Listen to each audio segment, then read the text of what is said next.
Sejam bem-vindos a mais um episódio do Refresco Sonoro Podcast. Esse podcast é para você que é fã de música eletrônica, que vai nas festas, nos clubes, é fã dos DJs, das DJs que também são mulheres, que gosta de ouvir um álbum ou ouve só o Spotify, independente de como você gosta e consome arte, cultura, música. Esse podcast acontece todas as quartas-feiras, às 20 horas no YouTube, Spotify, Kawaii, Instagram e... Faltou alguma, Rafinha? Instagram, TikTok, YouTube, Spotify, Kawaii. E esse podcast tem como um propósito fazer a história, os insights, o conhecimento chegar aos seus ouvidos, que devem ser curiosos para estar aqui. Então, o Refresco Sonoro são doses de conhecimentos para ouvidos curiosos. Eu tenho certeza que você vai gostar desse papo, então considere-se comentar, curtir, engajar e encaminhar para quem você gosta. Pode ser para uma pessoa, já ajuda muito. Lembrando que a gente tem desde o primeiro dia o apoio da Burger, o primeiro Smash House do Brasil. Smash Burger do Brasil, com 45 lojas. E também temos uma parada muito legal aqui de apoio, que é o nosso Vega Crypto. Se você busca a liberdade financeira, os caras podem te ajudar demais. E é uma honra muito grande estar aqui hoje com o meu sócio Rafael para bater um papo com uma pessoa do sexo feminino que desbravou durante décadas, talvez 3, eu acho que é isso, 3 décadas, todas as pistas do Brasil. Todas.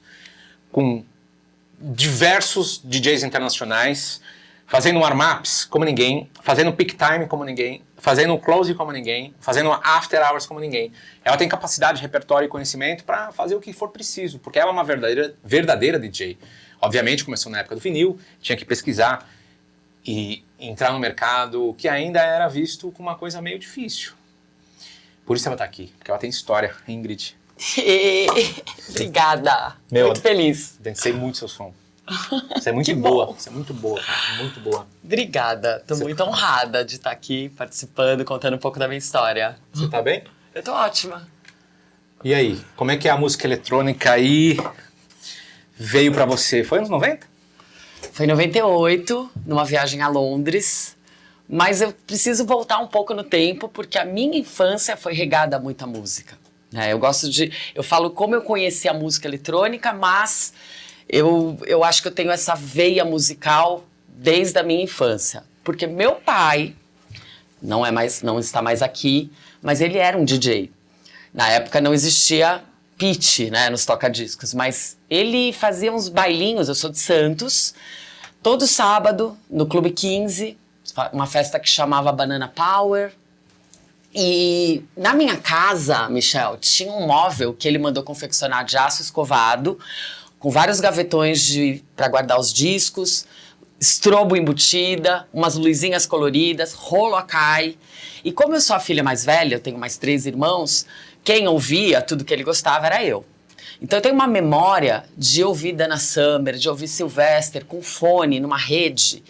E depois de um tempo, ele comprou um órgão, já tinha piano na minha casa, então eu colocava aqueles samples de batida e ficava só fazendo uns acordes. Então, isso foi o início, na verdade, né? Foi essa fase da minha infância. Meu aniversário de 12 anos foi uma festa temática, eu fui vestida de Michael Jackson. Uau! Com a meinha de paetê. E gelo seco na sala. Na minha sala, minha mãe ficava... O tema foi Michael Jackson? O tema foi Michael Jackson. Uau! Fui vestida de Michael Jackson. E na minha sala tinha um neon que ele pegou, acho que do clube, quando não tinha mais as festas de sábado, que estava escrito danceteria, assim, numa letra caligrafia, né? Rosa. E esse neon era fixo. Nossa, que lindo! Danceteria. Então, a minha casa era uma danceteria. Sério? Sério. Eu tenho foto desse móvel. Oh. E aí, essas festas que ele fazia, elas ficavam muito famosas, porque é uma cidade pequena, então todo mundo conhecia meu pai pelas festas. Festa na casa da Ingrid, festa na casa do Clibas, dos meus irmãos, tal. Então sempre teve muita festa. Então eu fui habituada nesse ambiente balada. Né? Minha mãe não gostava muito, mas meu pai amava. Quando eu tinha 16 anos, meu pai foi embora. Meu pai faleceu, teve um infarto, e eu fui caminhar tradicional, né? O caminho tradicional. Fiz faculdade de administração, tentei trabalhar na minha área. Fui mãe muito cedo, muito jovem, com 22 anos eu já era mãe. Com 25, que eu tinha me separado, minha vida estava meio bagunçada, minha mãe sempre me apoiou em tudo, ela falou, filha, vai para Londres. Os meus irmãos moravam lá. Moravam trabalhando, garçonete e tal, mais novos. E eu não tinha como mudar, porque eu tinha meu filho. Mas fui passar um mês. Nessa minha viagem, a minha irmã falou assim, vamos ao Clube The End, do Leio Buchawaka. Uau! Eu fui a última embora. Cabine. E eu fiquei hipnotizada, porque eu nunca tinha ouvido música eletrônica, vendo o DJ tocar, não lembro se era ele. Mas assim, até minha irmã falou, Ingrid, vamos embora. E aí abriu a minha mente. Você era menor de idade? Eu tinha 25 anos. Desculpa. Meu filho tinha 3. Desculpa. Foi em 98. É que eu sou velhinha, tá, gente? Eu tenho 52. Nossa, não parece.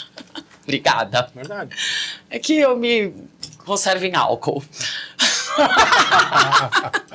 Aí sim, hein? Brincadeira. Ó, recorde da primeira risada no nosso podcast. Não é isso. É que assim, quando você Aí é sim, DJ, você não tem um horário, você não tem alguém te pedindo pra bater meta, então a gente tem menos estresse. O estresse é outro, é perder um avião, né? Não é aquela coisa do corporativo que eu imagino que tenha. Nunca trabalhei numa empresa, mas eu acho que é por isso que a gente se mantém um pouco jovem. É, mas você realmente se cuida bem, porque vou te falar um negócio, cara. Tem DJ acabado? Não. Você sabe, você viajou o Brasil inteiro. Cansa. Às vezes você dorme 3 horas de um voo pra outro. Não, às vezes nem dorme. Você tá no sul, vai pro norte, a mala de biquíni, a mala de... Não é? Quando você ia tocar em Manaus, pegava o voo das 3h30. Né? Ia direto. Na realidade, o Michel ele só tem 25 anos com essa barba aqui de... Tem 41. Mas enfim, voltando no tempo, então quando eu fiz essa viagem... Você ficou aí quanto tempo em Londres? Eu fiquei 1 mês só. E, na verdade, eu fiz uma viagem de trem pela Europa. Então, em Londres mesmo, eu fiquei 8 dias. Mas foi o suficiente para eu me apaixonar. Porque foi ali na The End que eu ouvi a música eletrônica pela primeira vez. Eu lembro como se fosse hoje. Quem te levou lá? A minha irmã. Ela já tinha ido? A minha irmã ia, ela era clubber. A gente foi toda de estrelinha, toda montada. E era todo um ritual, né? Porque... eu lembro, além da The End, eu fui numa festa que era de trance. Era uma balada grande. Aí não lembro agora o nome. Cream? Não. Era uma outra. Gatecrasher? Não era Gatecrasher. Depois eu lembro aí, vocês colocam o nome aí. Mas essa balada, eu lembro que tinha bolinha de sabão, tinha gente com perna de pau. Eu falei, gente, isso aqui é minha vida. Eu trabalhava num banco na época. Que eu tô trabalhando num banco, aquele horário e tal? E aí eu lembro que eu fiz uns piercings, eu já fiz tatuagem em Amsterdã. Voltei assim, revoltada. Passou para Amsterdã? Passei em Amsterdã, fiz um tourzinho ali na Europa. Você procurou o clube de música eletrônica? Não, lá em Amsterdã tava só nos coffee shops. Tá. Foi só em Londres mesmo que teve as baladas. A cultura lá é muito forte, né, Ingrid? Muito forte. E ainda assim, eu não fui pra Berlim. Até hoje eu não fui pra Berlim. Ainda bem, né? Porque eu acho que eu não teria voltado. Acho que não. Acho que não. Mas Londres foi o suficiente pra dar essa despertada. Mas eu acho que musicalmente você vai gostar mais da galera de Londres. Porque Berlim, o teu groove é sempre muito pra frente, dançante. Você hipnotiza as pessoas só com música eletrônica. E Berlim é um negócio mais minimalista, mais frio. Acho que você tem mais energia. Duro, né? Talvez. Mas né? obviamente, como excelente DJ, tem que conhecer. Esse ano eu quero ir para Berlim. Vai conhecer. Né? Mas não tanto pra me jogar nas baladas, porque eu quero conhecer a cidade, que eu acho incrível e tal. Sim. Mas enfim, voltei em 98, finalzinho de 98, e aí eu falei, eu preciso... Eu queria fazer alguma coisa que estivesse ligada a isso. Só que em Santos, ninguém falava de música eletrônica. Em São Paulo tinha o Base, a Lovier, poucos clubes, né? E eu lembro que tinha um amigo meu que tinha uma loja que vendia umas roupas também mais assim, moderninhas. Ele ia de vez em quando ao Lovier. E aí ele falava pra mim, quer ir? Eu ia escondido da minha mãe, ia com ele de carro e voltava de ônibus de manhã. Ficava até acabar, tinha café da manhã, eu acho, sei lá, nem lembro, era uma loucura. E aí... 5 da manhã o café. Então, e eu achava, eu ia naquela sala de pelúcia, aquilo era... Eu descobri a minha vida ali. Só que aí eu falei, como é que eu ingresso? O que eu vou fazer, né? E eu, na época, namorava um músico, namorei 4 anos o Pelado, que era baterista do Charlie Brown, e ele me incentivou. Porque ele, durante uns 10 anos, ele ficou tocando bateria em lugares bem pequenos, até que uma hora o Charlie Brown explodiu, que foi em 98, que teve o Couro Vai Comer. Então ele viu essa minha vontade. Você namorou o cara que estava atuando no Charlie Brown? Ele era o baterista. Da primeira leva, né? Porque os músicos foram mudando. Então, eles são de Santos, né? Chorão, todo mundo, a turma é toda Não morria Charlie de Brown. ciúmes, não, Ingrid? Ele ou eu? Você, pô. Dele? Não, mas ele era o máximo, era o máximo. Era um astro. Um astro. Eu cantava máximo. as músicas do Charlie Brown. Exato. Se tem alguém na audiência aqui que não cantava Charlie Brown, pelo amor de Deus. Eu tinha ciúmes, mas eu sempre fui uma pessoa muito segura, sabe? E ele não... Ele era um cara legal. O Renato, o nome dele é Renato, ele não era uma pessoa que queria ser famoso. Tanto é que na primeira separação do Charlie Brown, ele tava em crise, porque ele falou, eu não quero esses shows gigantes, eu só quero tocar minha bateria. O prazer dele era tocar, não era, sabe, ganhou rios de dinheiro, comprou as coisas que ele queria, mas depois ele falou, não é vida, não quero. Tanto é que os outros integrantes não estão mais aqui, né? Porque o sucesso pode dar uma bugada. Dá, claro. Enfim, só que nessa fase que a gente estava namorando, quando eu voltei, eu falei, meu, você tem que ouvir. E ele se apaixonou também por música eletrônica, só que ele foi mais pro trance e eu tava no techno, no house. No meu aniversário, ele me deu o maior presente da minha vida, que foram 2 toca-discos e um mixer. Uau! E você é o cara mais lindo de Santos. Ele é. E ele falou assim pra mim, Ingrid, Uau! eu vou te dar esse presente sabendo que eu vou te perder. Uau! Porque você tá que nem eu quando eu tocava lá no Torto, sabe? Então ele viu a história dele em mim. Então assim, mas eu não posso deixar de te presentear. Você chorou?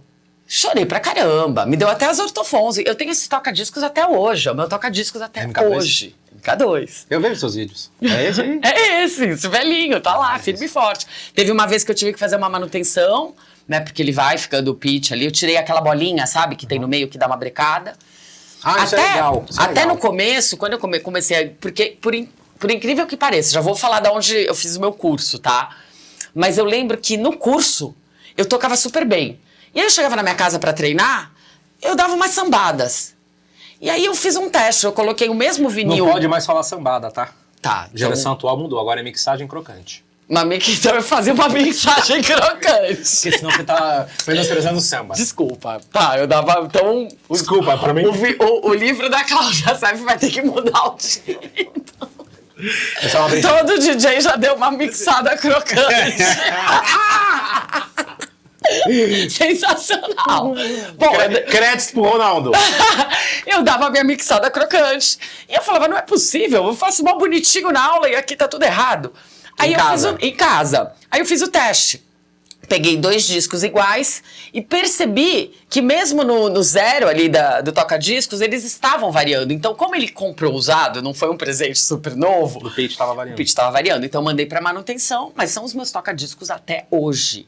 E foi o melhor presente da minha vida, porque ele mudou, né? Mudou toda a minha trajetória, o que eu ia ser. E ele falou, Ingrid, você tem agora a faca e o queijo na mão, vai estudar. E eu falei, onde que eu vou estudar? Onde que eu vou aprender a tocar? E aí, nessa fase, eu tava meio que morando em São Paulo, trabalhando lá num negócio horrível que eu trabalhava, numa cooperativa, trabalho burocrático, e namorando com ele em Santos, uma minha vida super desorganizada, infeliz, tá? Com meu filho meio que em Santos, nossa, super complicado. E eu fui na Galeria do Rock, porque eu sabia que lá tinha um núcleo de DJs, e eu achei um panfletinho no chão, escrito Aulas de DJ, Lisa Bueno. Uau! Que vai ser depois de mim. A né? Lisa, grande professora. E era na casa dela o curso. Então eu ia toda segunda-feira pra casa dela e aprendia no vinil. Acho que era 2 horas de aula. Eu lembro que na 5ª aula eu meio que abandonei porque eu já estava tocando, e o curso de vinil é um pouco diferente porque você tem que treinar. É treino, é ouvido, né? Não tem uma coisa que nem o digital, que você tem que aprender o software, você tem que aprender um monte de coisa do CDJ e tal. Então eu ficava treinando, Michel. Eu morava em São Paulo, não tinha muitos amigos naquela fase, né? Depois voltei pra Santos. Eu treinava da hora que eu chegava até a hora que o interfone tocava pra parar o som. All day long. Não, all day long não, porque eu trabalhava até as 6 horas da tarde. Chegava em casa. Chegava em casa e ficava. E aí fui aprendendo, né? Até que chegou um dia que eu e uma amiga minha, a Dani, que hoje também é DJ, a gente falou assim, eu falei com ela, falei, Dani, vamos fazer uma festa em Santos, uma festa de música eletrônica? E aí ela falou, mas será? Será que o povo vai entender? Não tinha nada. Imagina, pouquíssimos lugares em São Paulo, isso ano 2000, 99, 2000. Falei, vamos. Ela, como era cantora de uma banda cover, a Dani sempre agilizada, assim, uma puta cantora, ela conversou com um cara que era dono, o Pirajá, que era dono do Moby Dick, que é um clube que tem ali... Nossa, você tocava muito lá. Então... Tem alguém do Moby Dick aqui? Tem alguém que curtia a Ingrid lá? Comenta as lembranças que você tem dessas noites. E aí ela falou assim, eu vou falar com ele. Aí ele falou, olha, eu dou pra vocês a terça, só que... É sério? Ele deu pra gente... Terça não abria, gente. Terça em Santos não tem noite. Mas é super disruptivo. Aí ele falou, eu dou pra vocês a terça, o bar é meu, a portaria é de vocês. Aí a gente juntou uma turminha, era um time. Eu como DJ residente, a Dani ficava de hostess. E o Alex Molinardi, um amigo nosso que tá morando em Londres, fazia a decoração. Então a gente mudava toda a decoração. E aí o nome da nossa noite era Terça Fluor. Porque naquela fase era muito misturado o trance com o house e com o techno, não tinha essa divisão. Tanto é que eu toquei em várias experiences, depois de Feio, do Rica, não tinha, vezes. era uma bagunça, né? Não tinha separação.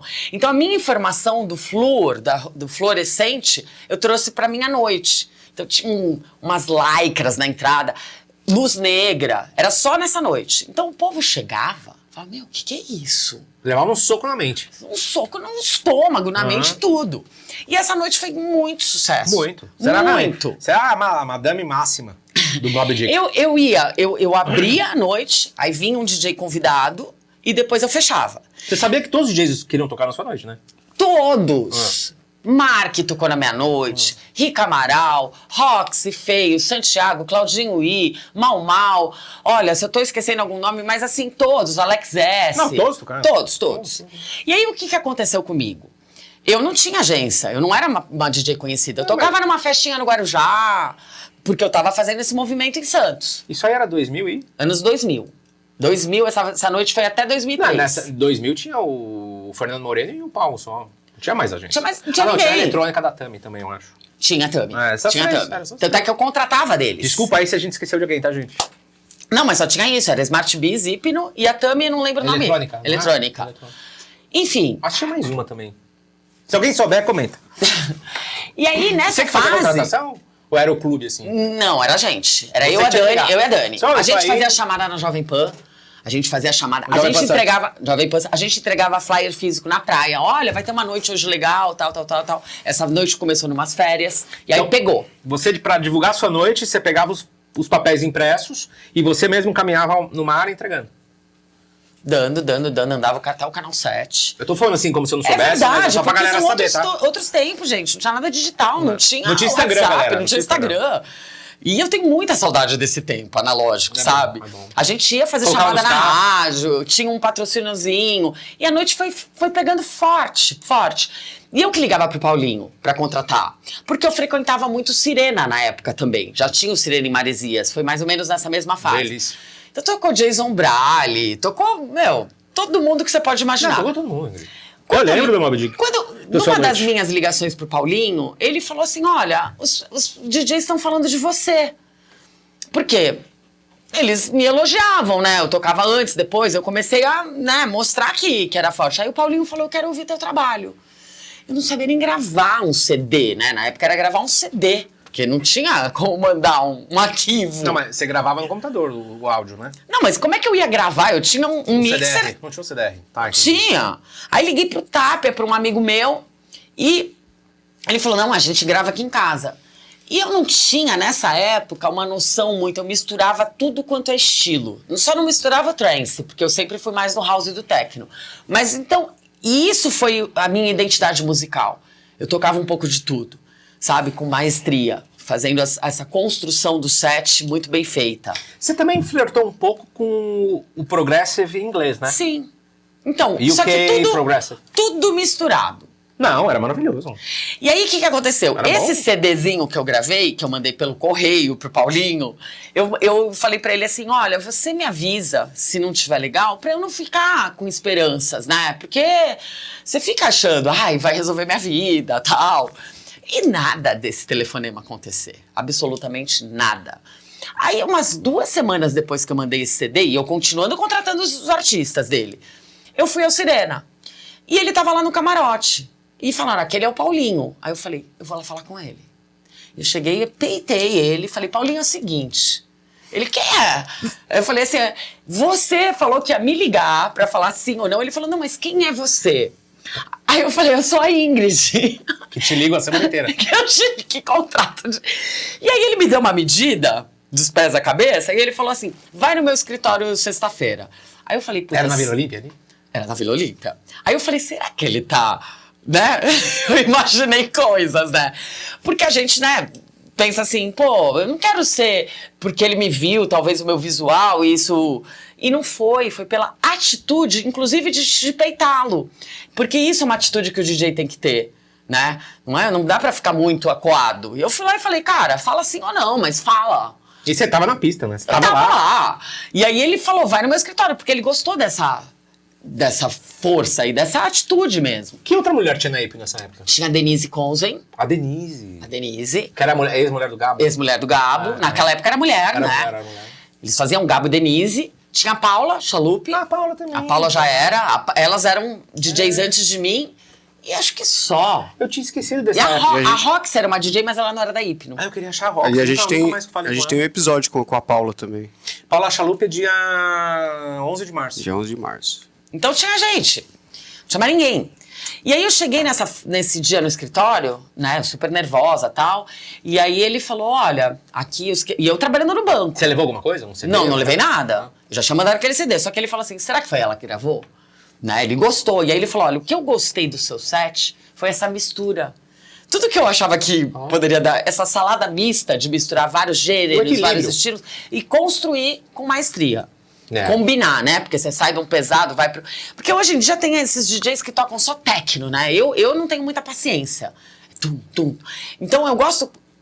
Por isso que eu cito muito o Laurent Garnier como minha maior referência, porque você vai num set dele de 10 horas e ele passeia por todas as vertentes. Mas eu não sei... Você permite uma opinião? Lógico. Eu sei por que você tem esse feeling. Porque na casa do seu pai tinha uma danceteria, uma festa de aniversário temática, e a cada música que era tocada, era preciso uma reação. De euforia, de felicidade, de choro, de grito, de memórias. Então você foi criada e cultivada com a necessidade de reações musicais. Sim. E o DJ que só toca reto não tem esse feeling. Não, e uma das coisas... Sim. E um dos elogios... Isso que você tá falando tem sentido porque meu pai gravava o Rolacai com 6 horas e tinha um momento das lentas. Que a gente dançava. E depois, estrobo, uma loucura. Gelo seco na sala. Então eu acho tinha que tá no blackout. Exato. Tinha um momento do blackout. Momento de blackout, na hora do beijo. O momento da espuma. O momento do... Tava no DNA. O que mais que tinha? Tava no DNA essas festinhas. Tinha o show de luzes. Tinha casa que apresentava. Show de luzes. Descia a iluminação. E as iluminações que desciam? Era isso, então que mais realmente... que tinha, galera? Comenta aí, o que mais que tinha? Isso foi muito importante pra me construir ali musicalmente como DJ. Então, os meus sets sempre foram um pouco de tudo. Até às vezes eu falava, essa música é estranha, mas eu vou tocar. Eu nunca vi um set ruim seu, e eu devo ter ouvido você tocar umas 30 vezes. É verdade. Nunca vi. Em que momento aí que você falou assim, então beleza, pode fechar aí o show. Desculpa, aí ele que te contratou. Não, aí foi assim, aí eu fui lá no escritório, ele falou, gostei muito do seu set, que tem essa mistura, mas eu preciso que você vá na casa do Gabo tocar lá pra ele ver se é você. Nesse dia. Eu não sabia disso. Aí eu falei, meu Deus, é o teste do sofá. Sério que o Paulo Eu fez nervosa, isso? peguei um táxi, fui pra casa do Gabo, e aí peguei os discos do Gabo, imagina, vinil, gente, nervoso, e fiquei tocando ali durante uns 40 minutos. Aí eu vi o Gabo ligando pro Paulinho e falou, é ela. É ela. Então técnica é fundamental. Total. Eu lembro que o Gabo fez uma observação que ele falou assim, a única coisa que você precisa olhar é o equilíbrio dos ganhos, porque isso, acho que no curso passou e eu não equilibrava, então tinha uma diferença de volume. Bela dica, hein? Bela dica, mas que o mais importante era a mixagem, né? É boa dica. Você sabe que é boa dica, né? É. Aqueles negócios vermelhos batendo assim. Não... Sim. E aí eu lembro que aí o Paulinho falou assim, tá, então a gente vai numa festa da Cool Magazine hoje, que eu vou te apresentar. E ali... Com o award já? Não. Eu ganhei o Cool Awards de Revelação 2002. E aí, nessa festa, ele já me apresentou pro Marcelo Jardim, já falou, olha, essa é a minha grande descoberta, tal. E eu falei, gente, que é isso? De um dia pro outro, tal. Aí eu falei assim, a primeira festa que eu toquei pela Hipno, eu ganhei R$700, tá? Isso lá em 99, ano 2000. Hoje seria, 2000. Hoje seria uns 3 contos. Mais, né? Uns 5 Talvez mais. E aí eu lembro que eu falei assim, gente, esse é o meu salário do banco. Nossa, você falou, meu Deus. Eu falei, tchau, banco. Vou ser feliz. Que irado, hein, meu? E a minha mãe, puta, né? Porque eu tinha me separado, eu tava morando na casa da minha mãe, meus toca-discos no meu quarto, meu filho de 3 anos, entendeu? Então, imagina o cenário. Minha mãe torcendo o nariz e eu falei, meu, é isso, eu quero ser feliz, tá. E eu sempre uso uma frase que eu falo até pros meus alunos, que é assim, 100% de esforço onde houver 1% de chance. Essa é boa. Entendeu? Repete então, ela. 100% de esforço onde houver 1% de chance. 100% de esforço onde tiver 1%. E quando eu vi essa... É muito boa isso. Muito bom. Quando eu vi essa oportunidade, essa festa, eu falei, não, eu vou me dedicar a isso. Isso é minha vida. E aí eu larguei o banco. E aí eu fiquei assim... Olha, Michel, eu fui até demais, porque eu sou um pouco bitolada. Então, por exemplo, eu não ia quase à praia. Eu morava em frente à praia, porque eu podia perder alguma música ali nas minhas pesquisas. Mas você, antes disso, ia na praia? Ia. Depois eu não ia mais. Ah, mas é o momento que você se internou ali, né? Eu ia dar uma corrida, mas eu não ficava na praia, porque eu falava assim, gente, eu tô perdendo tempo aqui tomando sol. Eu quero pesquisar. Então eu ficava o dia inteiro pesquisando ou tocando, aí vinham os discos de fora. Eu entrei numa patota. Que mixer que estava na época aí? O meu primeiro mixer foi um Gemini. Um Gemini de 2 canais, que ele durou pouco. Mas era o que eu consegui, né? Não, mas o seu namorado deu só o MK? Ele me deu o Gemini. Ah, o Gemini, tá. Aí depois eu troquei por um Tascam, que é meu mixer até hoje. Sério? Tascam é bom. É? Eu não posso falar, é segredo. Porque você tem um Tascam? Não. É ruim? Não posso. Passa o WD nele, ó, tá durando 27 anos. Porque essa linha da Tascam é muito parecida com o da Technics também. Porque ele também é japonês também. Acho que é japonês. Então, inclusive, meu mixer, ele é azul marinho. Então, super bonito. Será que não é americano, Tascam? Não, Tascam. Eu acho que é japonês. É japonês. Tá. É japonês. Olha, eu acho que a qualidade dele é igual a Pioneer, mas assim, não é famoso, né? Então, comercialmente, por exemplo, se eu quiser vender, ele não tem um valor. Eu vou te contar um negócio então. A Tascam tá com uma linha de fone de ouvido bem legal. É? E barato. Interessante. Bom saber. Pô, barato. Caramba, Ingrid. É muita coisa. Aí né? não, aí você acabou, é o caminho natural, cara. Você quer fazer a diferença, você quer crescer, você tem que ir com a faca nos dentes, meu. Exato. Você só fez isso. Sim, aí o que aconteceu? Ali em Santos explodiu, já tava a Terça Flúor bombástica, e a gente começou, e o Pelado me ajudava também, né? A gente ficou ainda um tempo, a gente ficou 4 anos juntos. Quando eu explodi como DJ não dava mais, porque ele ia pra um lado, eu ia pro outro. Que horas a gente ia namorar, né? Não dava. Só pra fazer um adendo da Tascam. A Tascam é uma empresa japonesa de Tóquio, fundada em 1971. Boa, Rafinha. Boa. E é por isso que ela tem muito parecido com a Technics, a qualidade é isso. Então. Eu lembro que o meu mixer tinha efeitos pra cada canal. Ele tem, sabe, efeitos individuais, que na Pioneer não tinha isso. Né? Então eu conseguia colocar um eco num canal e um filter no outro canal. As 2 músicas juntas. Então, pra mim, esse mixer valeu muito a pena. Eu troquei depois quando eu já estava, né, uma DJ renomada e tal. E aí as coisas foram acontecendo naturalmente. E você era uma mulher, Ingrid? Eu era uma mulher tocando vinil. Fiquei com um problema uma época, porque não tinha ainda aqueles cases da ODG. Eu levava aquelas latas. Não, 2, né, você levava? Nossa, meu, fazer long set no Sirena era 120 discos. E eu tinha ciúmes, o segurança falava, eu levo. Eu falei, não. Jura? Deixa que eu levo. Nossa, eu adorava. Eu tinha ciúmes do segurança levar meu case. Não era ciúmes, não. Você queria ser o... Eu queria me mostrar, eu queria me exibir. Eu tinha um ego ali. Você tinha uns puta case chegando com o meu case. Ela era mais estilosa, tinha uns puta case da hora, mano. Tinha um case amarelo gigante. Enfim, e aí, nessa fase, ainda com o Pelado, a gente começou a fazer umas festas numas ilhas lá em Santos. Eu lembro que tinha a Ilha da Pompeba. Ah, isso eu não sabia. Nossa, a gente ia de barco, levava o toca-disco. Era uma loucura, iluminação. A gente fez várias festas na Ilha da Pompeba. Como é que ficou chamava? famosa. Ilha da Pompeba. A festa? A festa era a festa na Ilha da Pompeba. Flyer físico, Nossa, essa coisa. Você guardou os flyers? Tem uma pasta gigantesca na casa da minha mãe. Um dia vamos escanear? Vamos. E aí, uma hora, a profissão começou a andar sozinha, em 2002. Vamos pôr no livro, Rafinha. Vamos pôr no livro. Vamos, os flyers, vamos. vamos. Do Moby Dick também, cara. Sim. A gente vai lançar um livro aqui, depois eu te explico. Legal. Fala aí. Era aí da Ilha da... Ilha da Pompeba. Tá até hoje essa ilha, obviamente, Tem, mas tem, tinha festa não pavão. mais. Uma festa não mais. Não, a gente ficava no after lá com o pavão abrindo. Ai, olha o pavão. E pra fazer festa lá não dá mais? Talvez dê. Será? Não sei como é que Tá funciona. tão difícil hoje em dia ainda. É que Santos ficou muito comercial, né, pro eletrônico, assim. E eu cheguei com esse Super comercial, hoje em dia tá mesmo. um som conceitual. Aí teve umas fases que a Euro mesmo trazia grandes DJs. A Euro era... Mas não, depois mas virou era uma coisa mais comercial. Mas a Euro era bem pequenininha. Mas a vibe Bem era incrível. pequenininha.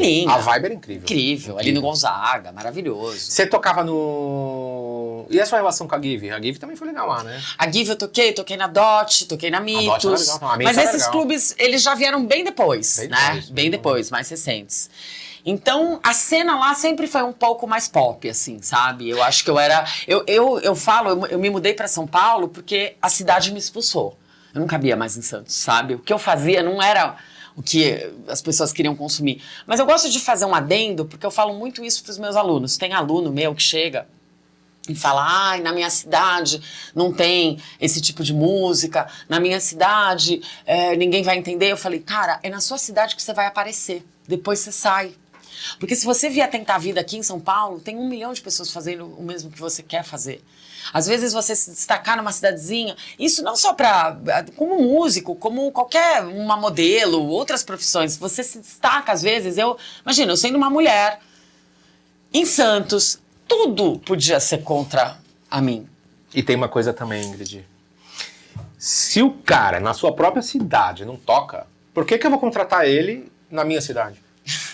Né? Não é? Inclusive, é por isso que você conquistou o Brasil todo, porque o Paulo percebeu o teu movimento. Sim, eu fiz acontecer. Eu saía na primeira página do jornal, eu era patrocinada por um monte de loja de roupa lá de Santos. Ah, você já tinha esse movimento comercial também? Não, é porque essa intenção? eu chegava nos lugares, eu era uma celebridade em Santos. Tá, mas isso era espontâneo. Espontâneo. Mas você já tinha percepção? Me ligavam, tem que ter imprensa. Não, foi natural. nada. Nunca fiz nada, eu sou meio underground. Eu sou Renato Coy nesse quesito. Nunca fiz nada. É verdade, né? Sabe? A coisa foi acontecendo. Nunca planejei, Michel. Eu amava, eu era criança pelado, eu amava música. Amo ainda, né? A Ingrid era, você ficava meio assim, será que eu vou falar com ela? Eu não vou, meu. Eu sempre falei com todo mundo. Eu era simpaticona da boate. Meu Deus, cara. Então, foi acontecendo.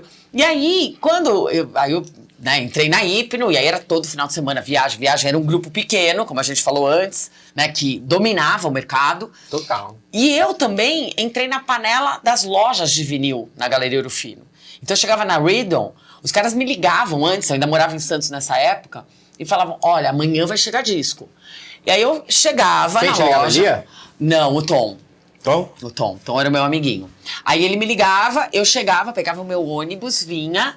9 da manhã eu batia na Ouro Fino, aí tinha, no andar de cima, na sobreloja, tinha já com nome, tipo uns 80 discos pra Alex S, Mal Mal, tal. E assim, naquela época não tinha muito feeling de música. Porque tudo era muito novo. Ah, você comprava tudo? Então, aí eu ficava assim, puta, não gostei muito, não gostei. Aí eu falei, quer saber? Se eu não comprar, eles não vão mais me ligar. Então eu vou comprar pelo menos uns 20, que era caro. 20 discos a R$60, dá uma grana. Essa época não era R$60. Era R$60, Michel. Para, caro. Não, você começou antes, pô. R$60 foi ali na época do Sirena já. Foi na época do Sirena? Foi nessa época. Não, eu acho que eu comecei no vinil, eu não tinha outro lugar pra comprar. A época que você começou a comprar, eu acho que era uns 30 conto. Bom, não sei. Mas eu era sei que eu grana, gastava. Eu falava assim, ai... Tá, aí eles falavam assim, esse álbum duplo do Marco Carola você não vai levar? Eu falei, não, lógico que vou.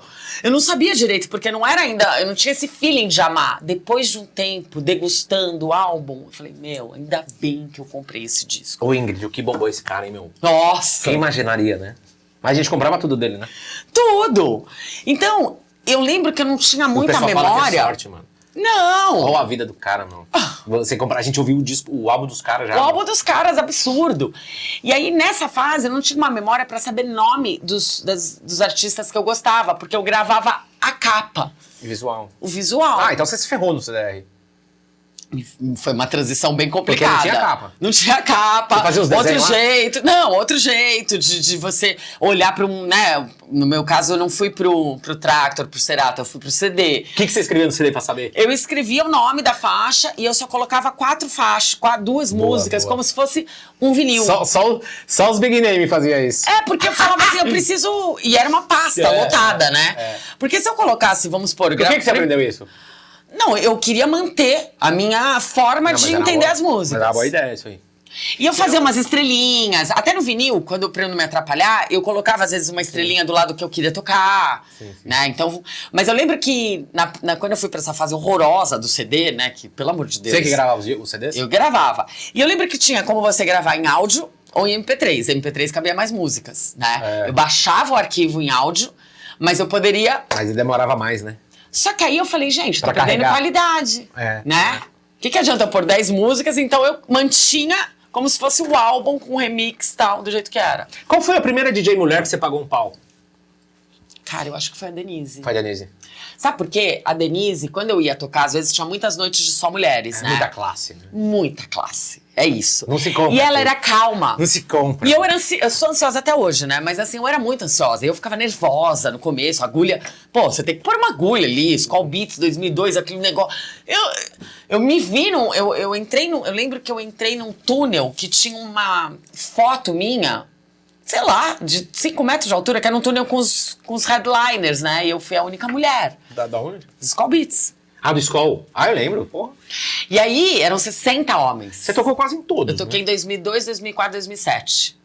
E a Denise, quando eu ia tocar com ela... Você chorou? Não, Não caiu lágrima? não. Meu Deus, hein, Diego? A primeira vez que eu cheguei no Skull Beats, assim, ó, lá de cima e vim descendo, aí ver aqueles... Aquele tapete de gente. Aqueles palco ali, lá. Eu chorei. Falei, não acredito que isso tá acontecendo aqui. Eu me emocionei, mas acho que eu não lembro se eu derrubei lágrimas. Talvez Não? tenha derrubado. É que você já tava... Não tava. Nunca subiu a minha cabeça. Não, nada. você já tava tocando bastante já. Já. Minha agenda era lotada. Você sentiu uma borboleta no estômago? Uma frio na barriga? Sempre sinto. Ah, Sinto até hoje, sabia? é. Sinto, e às vezes eu fico lembrando de eu pegando um avião, que eu já não tenho mais esse rolê de aeroporto e tal.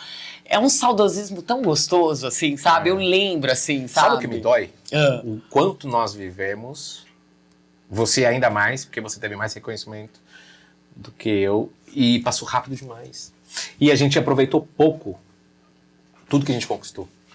Porque a gente vivia muito rapidamente, chegava, tocava, vai, tá. Eu acho que eu aproveitei bastante, Michel, porque eu curtia. Mas não passou muito rápido. Mas eu não tinha, por exemplo, eu não conseguia ver nenhum DJ.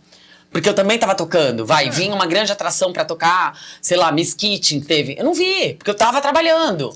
Então teve Mas grandes... acho que no escola você conseguiu ver, né? Sim, não, aí quando era um festival você continua. Mas, por exemplo, quando tinha... Eu lembro que teve, acho que foi a Miss Kitchen no estacionamento do The Edge. Teve. Eu tava tocando. Ah, normal. Então eu não conseguia ver as atrações que eu gostava, né? E mesmo a gente não se via às vezes, só se a gente estivesse na mesma festa, né? Que continuava. Não, até coisa simples, Ingrid. Cultivar as amizades, sair com as amigas. Não rola. Não rola. E eu tive um momento meio escuro aí da profissão, que eu falava, cara, eu não sou uma banda que eu tenho com quem falar, eu tô viajando. E aí? A vida tá passando. Era sozinha, sabe? A vida tá passando, não tenho os meus amigos não saem dia de semana, então ficou... Uma vez até conversei com nós sobre isso, faz muito tempo. Ele falou, é difícil. Esse é o lado difícil da profissão. Só que a hora que você chega lá e dá o play, esse lado difícil vai embora. A hora que põe o fone... Acaba, né? É verdade. Então, sempre, enquanto o prazer estava maior, eu me mantive ali firme e forte. E aí, falando da Denise, né, ela me trazia essa calma. Porque ela sempre abria, porque o set dela era mais deep house, né, na época. E eu olhava ela tocando ali, chique, elegante. Aí eu me inspirava. Então foi a primeira DJ mulher, assim, que realmente eu tive como uma grande referência. Mas você trazia a tua personalidade. Porque com essa super classe da Denise, você tinha uma sintonia ali de movimento corporal também, que você dançava a tua própria música, o que é muito legal. Com mais punch. Mas a Denise também tocava um pouquinho mais calma, né? Mais tranquila. Ela tinha um estilo mais warm-up. Aliás, temos que ligar pro Gabo. Anota aí, Rafaelo. Bom dia, boa noite, boa tarde, Rafael. Te dei Já de novo. Falei com você? Bom Bom boa tarde, dia, boa boa noite, É? boa night. Tá bom. Good night. Que bom que a gente tá gravando com a Ingrid, né, Rafael? Muito bom, Ingrid. É uma honra, né, É cara? uma honra. Uma honra. É uma honra. Inclusive você aí, que é uma DJ mulher, você tem muito que aprender com a Ingrid. Ela realmente desbravou o mercado com mais algumas pouquíssimas. Cabem no palma da mão. Não, e nessa época, até fora do Brasil tinham poucas. Então. Né? Não, acho tinha, que não tinha quase ninguém. Era no mundo inteiro, não tinha Era ninguém. muito pouca mulher. Tinha mesmo, muito E pouco. é muito doido, porque me faziam essa pergunta do preconceito, né? E eu falo, cara, pra mim foi ao contrário, abriu portas, porque era um diferencial, sabe? Ser mulher, tocar no vinil, tá viajando ali com um grupo, às vezes, masculino. Eu lembro uma vez que eu toquei na Anzu, que eu tava com uma turma, eram 3 DJs meninos, né, e eu. E a gente não tinha uma organização de horário. Não existia isso, assim, tal DJ vai... Aí a gente tava na van falando, quem vai abrir, quem vai fechar? Aí todo mundo falou assim, deixa a Ingrid no meio, como se eu fosse um café com leite, assim, sabe? Ela não entra na disputa. E nisso, eu fui aparecendo. Porque eu não tava entre eles brigando, sabe? Por horário, porque tem isso, né? A gente sabe que tem. Então, eu acabava sendo muito querida também. Você não discutia? Hã? Você não brigava teu horário? Não. Sério? Eu, na verdade, Michel... O Paulinho te protegia nisso? Não. Como é que funcionava essa política aí? Não acontecia, mas assim, eu acabava sendo sempre uma DJ que fechava. Porque meu som era muito forte. Então eu fiquei com uma fama de encerrar gringo, tal. Fazia o warm-up também, mas a super minha... funcionava. Era muito mais fácil eu entrar numa pista lá pra madrugada, ou de manhã, entendeu? Então, acabei indo pra esse perfil. O que, por um lado, foi muito bom, mas, por outro, algumas pessoas falavam, ela só sabe tocar pesado. Você fica com esse estigma, né? De, ela só fecha e tal. E não. Aí, no The Edge, que depois de muitos anos, que eu fui tendo essa oportunidade de mostrar o meu outro lado. Nossa, Ingrid, que engraçada a percepção que você tem. Porque sempre que eu ouvi os comentários, puta, a Ingrid é foda. A Ingrid é foda, a Ingrid é foda. E você tem a percepção, puta, eu tocava pesado pra caramba, sabe? Nada a ver. Porque foi exatamente o que você entregava que os fãs existiam. Eu era teu fã, por exemplo. Sim, mas... Minhas amigas eram tua fã. Obrigada. E você dentro da sua... Não na sua bolha, mas na sua própria bolha. Tipo assim, a tua percepção é que você tocava pesado. Mas era que as pessoas gostavam. Mas ele fala, você vai fechar o Dubfire. Não é qualquer pessoa que fecha. Não. Eu fechei o Cal Cox em punta. Não, mas super combina depois. Porque o Calcox Entendeu? tava aqui e você vinha pra cá. Ó. Mas aí que tá. E eu lembro, e isso acontecia também. Até vou dar esse exemplo. Essa festa de punta, que era inclusive a Formiga, tá? Acabou não acontecendo de eu tocar. Teve um problema lá, mas aí vou explicar o motivo por que me contrataram. Eu andava muito bem em todas as rodas. Então era roda de underground, roda de playboy, Eu não tinha essa, sabe? Porque tem uns DJs que não. Fica só num clubezinho mais playboyzinho, mais... Eu não. Então, o que difícil acontece? Essa festa era mais dos boys. Punta, tal... Aí, só que o headliner era o Cal Cox. Quem que eles iam chamar? Tava ali Uma DJ híbrida. Exatamente, uma DJ híbrida. Uma DJ iluminada. Aliás, a Ingrid tem uma empresa chamada Lights In. Vai no Instagram dela depois que acabar o episódio e vai ver a arte dela. Com luzes, iluminação. E aí, nessa festa acabou não rolando porque teve um problema de alvará. E aí rolou uma treta, daí falaram assim, você vai tocar no after... E eu já falei, eu tava assim, amedrontada, o Cal Cox in the house. E eu falei, o que eu vou fazer nessa festa? Tava bonita essa festa, né? Hã? Tava bonita, né? Tava maravilhosa. Mandala, o nome da festa, 2012, Réveillon, lotado, shake e tal. E eu tava nervosa. Open bar de... Tudo que você pode imaginar. Moe Chandon ou Vive Clicou, alguma coisa assim. E aí eu sei que eu acabei não tocando. Eu fiquei 9 dias em punta, né? Você foi naquele Boeing lá, que é alugado? Eu toquei no avião. É? No avião, a gente comprou caixa da Bose e colamos com silver tape. Eu tenho vídeo disso. Você é a primeira DJ mulher a tocar dentro de um avião? Dentro do avião, mas é desse improvisado, né? Uma controladorinha... Mas qual outra DJ mulher fez isso? Não sei. No mundo? Não pesquisei. Vamos pôr no Guinness, pô.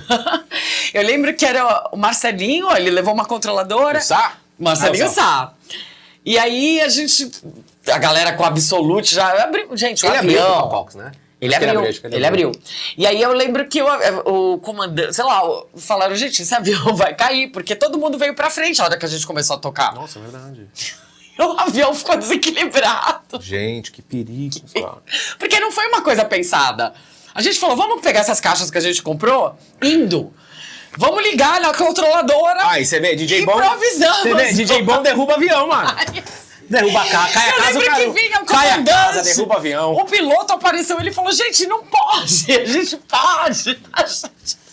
Você já viu um DJ que derruba a casa? Cai a casa, mano? Sim. Ou seja, não toquei no after. E derrubar avião. Esse after acabou não Brincadeira, acontecendo. tá, galera? Sem cancelamento aí. A gente sabe que o mundo vive muito delicado, é só uma brincadeira. Esse after acabou não acontecendo, porque teve um acidente de uma galera lá de carro, super triste. Inclusive do mar. E aí não aconteceu, enfim, eu não fiquei chateada, tá tudo certo. Eu nunca fiquei chateada com essas coisas, sabe? É o que você falou. Nunca briguei por horário. Aonde me dessem horário. E eu acho isso interessante, porque, olha só. Mas em que momento que você deu, assim, Você falou assim, pô, venci. Teve um momento, assim. Porque foi muita gigging. Eu lembro que era Ingrid de tudo que é lugar, cara. Eu tocava muito, 3 festas por semana. Às vezes no mesmo dia, 2 festas. Mais até, mano. É muita festa. Conheci. Foi maravilhoso, porque eu conheci todos os clubes, todas as culturas. Tenho turmas enormes em Manaus, sabe? Que eu amo, sei o nome das pessoas. Toquei 9 anos consecutivos na festa do Boi Bumbá, em Parintins. Então, festas diferentes, sabe? Coisas que você fala, na Amazônia. Animal. Então, eu não sei a hora que eu entendi que eu venci. Eu lembro que uma vez eu saí na Veja e a minha mãe, que era essa pessoa que torcia o nariz, eu vi ela ligando, assim, pras amigas dela, falando assim, gente, a minha filha tá na Veja. Eu acho que foi ali que eu percebi o sucesso, sabe? Reconhecimento. O reconhecimento. Porque... E a matéria da Veja foi horrorosa, porque não falaram nada de música, ficaram falando das minhas tatuagens, do meu peito, de alguma coisa assim. Eu falei, porra, eu falei isso 1 minuto e falei 2 horas sobre música e vocês vão... Mas é o que vende. Tanto é que o Paulinho, na época, quando saiu essa matéria, ele falou, você falou sobre isso? Eu falei, Paulinho, eles me perguntaram quantas tatuagens eu tinha. E me perguntaram se eu tinha se eu tinha uma prótese. E eu falei que sim. E aí, distorceram tudo que eu falei. Aí ele falou, não importa, a sua agenda tá fechada até 2000 e não sei quanto. Só que aí, aconteciam umas coisas estranhas. Porque quando a mídia é muito forte, você vai tocar em festa de engravatado. Todo mundo de braço cruzado. Porque ninguém sabe, só fala assim, contrata DJ que saiu na Veja. E aí você começa a ter um problema ali, porque não é a galera que você quer mostrar o trabalho, entendeu? Mas eu tenho essa flexibilidade, eu sempre tive. Mas para você, quando você se submetia a isso, você também tinha uma compensação financeira, né? Total. Paulinho, uma festa mais corporativa, um pouco mais de cachê. Total. Tal. Não, e o Paulinho, né? O Paulinho gosta de fazer isso. Gosta, o Paulinho, você tem que ir, isso aí vai te dar. E realmente, uma coisa chamava a outra, entendeu? Você faz uma festa aqui, aí você trabalha nos corporativos que são cachês milionários, entendeu? Quiosque da Oi, não sei em que cidade, Belém do Pará, aí você fica num puta resort. Então, compensava. Sim. E existia também muito prazer nisso, mesmo na hora ali da festa, não ser o máximo, sabe? Que nem uma pista underground, mas... É que a principal motivação do DJ inicialmente é realmente a reação, né? É tipo aquela conexão com o povo e tal. Só que aí começa a virar o business, aí começa a entrar numas paradas assim. O Paulinho, ele falava assim, Ingrid, você tem uma qualidade que é impressionante, porque você toca o que você gosta e é o que a pista gosta. Porque tem DJ que toca o que gosta, mas ninguém gosta daquilo, né? Então eu tinha esse feeling, sei lá. Não, você tocava o que você gostava. Eu gostava. Então, o que eu gostava, o que era as pessoas gostavam também. O que era bom dentro do seu critério.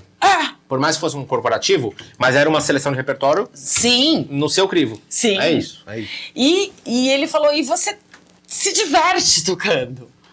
Isso é uma coisa que é teu, é carisma, né?